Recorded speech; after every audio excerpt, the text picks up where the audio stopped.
Financial abuse is a national problem. It's chronically underreported for all sorts of reasons, and it's often lost in terminology relating to other forms of abuse, such as neglect. Often the reason that isolated, older, disabled people are neglected is financially motivated. Now, it's a national problem. Trading Standards deals with areas of financial abuse that come from outside of the family. So from carers, from people who make telephone calls, who send letters to purport scams, from doorstep callers who knock on people's doors and try to rip them off for property maintenance work. All those areas where there's a commercial transaction involved fall under the jurisdiction of Trading Standards.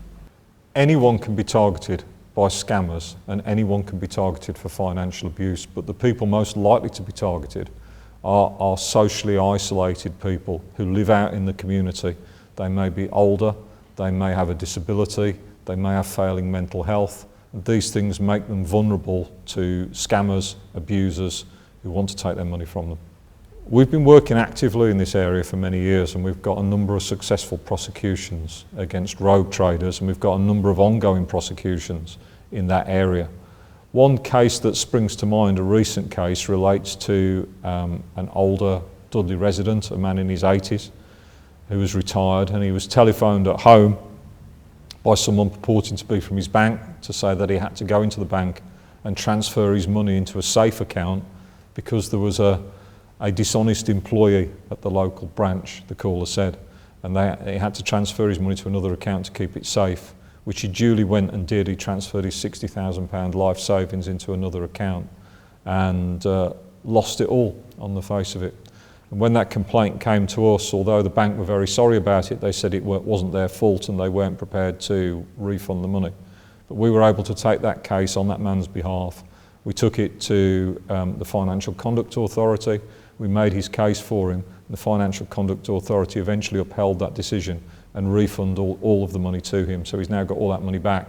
For that individual and his family, that's a life-changing result.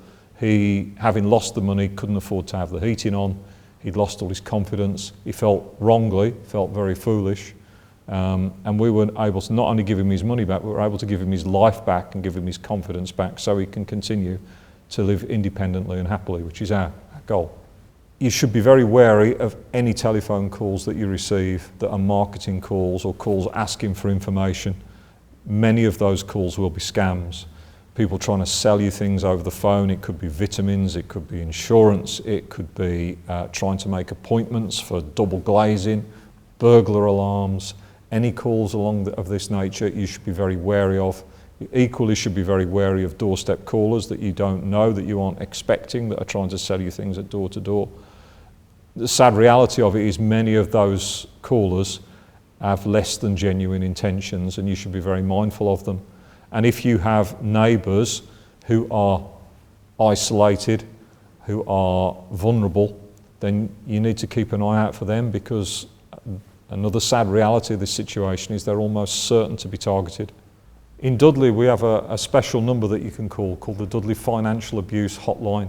That's a number that's manned by the local authority from 9 to 5 by specialist staff who can provide advice and support if you think you're being scammed yourself or if you're concerned about someone else being scammed. That number is 01384 818 871.